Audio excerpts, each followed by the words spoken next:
These games should never have made it out of the studio. Welcome to Next of Ken, and today we're counting down our picks for the top 10 worst video games ever made, ever. Number 10, Super Columbine Massacre RPG for Windows. Although not mass-produced, this game does actually exist. Someone created a game where you can play as the Columbine shooters to reenact the events of that horrific day. Truly an appalling game. I'd rather lick cat food off a homeless man's toes. Number 9, Shaq Fu for Game Boy. Most celebrity tie-in games actually have something to do with the celebrity's real-life skills. Shaq's movies and games couldn't have less to do with his actual basketball skills. He was a genie in Kazam, and now we have him in another dimension using mystical martial arts to rescue a young boy. Would it be redundant if we said the game sucked really hard? Number 8, Custer's Revenge for Atari 2600.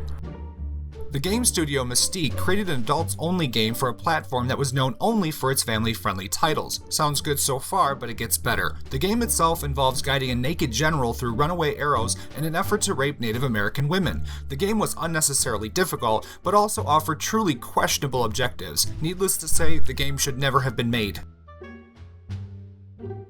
Number 7, Sonic the Hedgehog for Xbox 360 and PlayStation 3.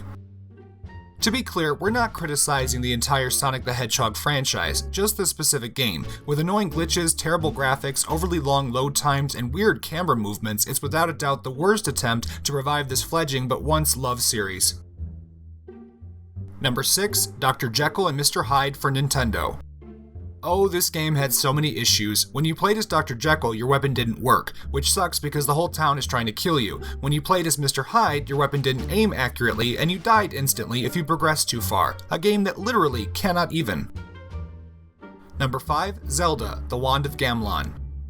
Nintendo made the mistake of allowing Philips to use their licensed characters to bring them to the CD format. The results of these efforts was this, a game with stiff controls, lousy graphics, and let's not forget about those horrible cutscenes. This game was so bad it nearly resulted in the franchise's demise. Nintendo, don't let others touch your things.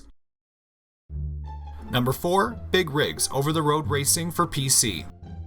What a horrible, god-awful disaster this game was. Over-the-road racing was largely unfinished, had poor visuals, major software bugs, and best of all, it had no collision detection whatsoever, which meant you could drive over and into anything you wanted. You also didn't need the audio turned up because you only heard this during the game. Number 3, Pac-Man for Atari 2600.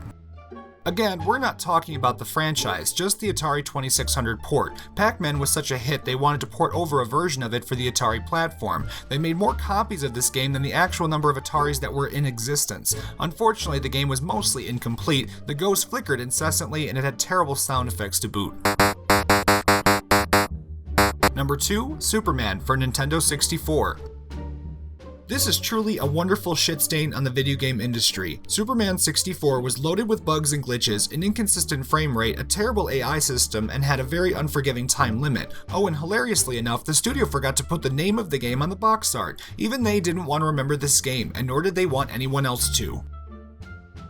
Number 1, E.T. for Atari 2600.